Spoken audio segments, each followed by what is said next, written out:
What was it like to actually live in ancient Rome? Today, we're spending a day in the largest city of the Roman Empire, all through Minecraft, from breakfast and school to working at the port and relaxing at the baths. Let's see what life was like nearly 2,000 years ago. Our day begins at sunrise. Most Romans woke up early. As there was no electricity, they had to go off of the sun. If you are poor, you'd likely live in an insula, a crowded apartment building that could be several stories tall. Wealthier Romans lived in larger homes called domus, often built around open courtyards.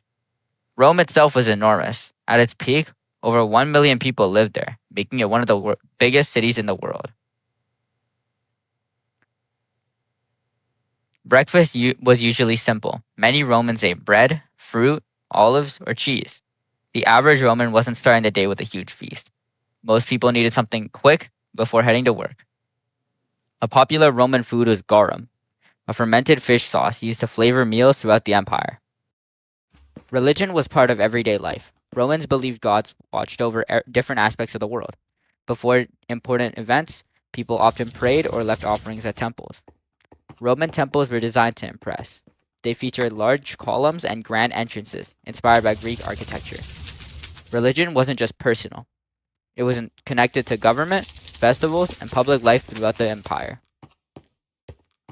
If you came from a wealthy family, you would most likely have a tutor. Students learned reading, writing, mathematics, and public speaking. Public speaking was especially important because skilled speakers could become lawyers, politicians, or government officials. Many poor children, however, learned trades by helping their families rather than attending formal classes. Now, it's time for work. Rome depended on trade from across the Mediterranean. Ships arrived carrying grain from Egypt, olive oil from Spain, and luxury goods from distant provinces.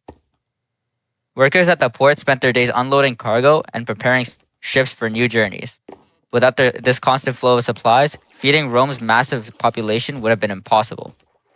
One of Rome's most important ports was Ostia, located near the mouth of the Tiber River.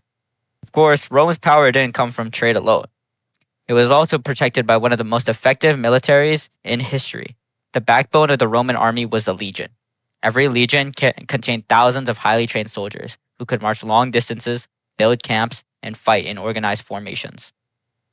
Roman soldiers trained constantly. Discipline was strict, and every soldier was expected to follow orders without hesitation.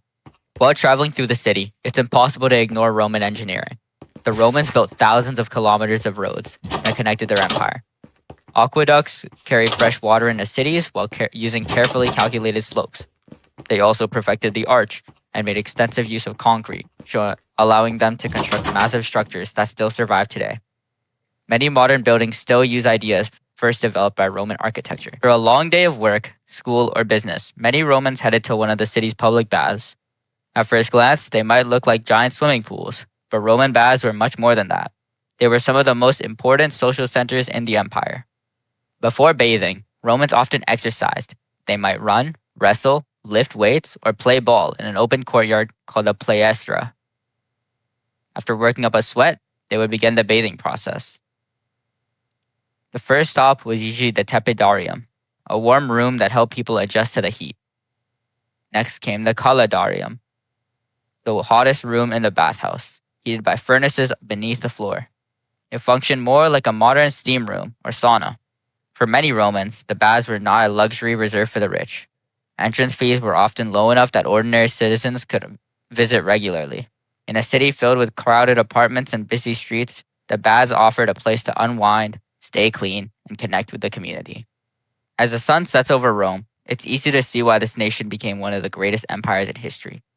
Behind every monument and marble column were ordinary people. Workers unloading ships at the ports, students learning to read, soldiers marching through the streets, merchants selling goods from across the world, and families gathering for the evening. Rome's engineering built roads, aqueducts, and buildings that would influence civilizations for centuries. Its culture, laws, and ideas spread across 3 continents, leaving a legacy that can still be seen today.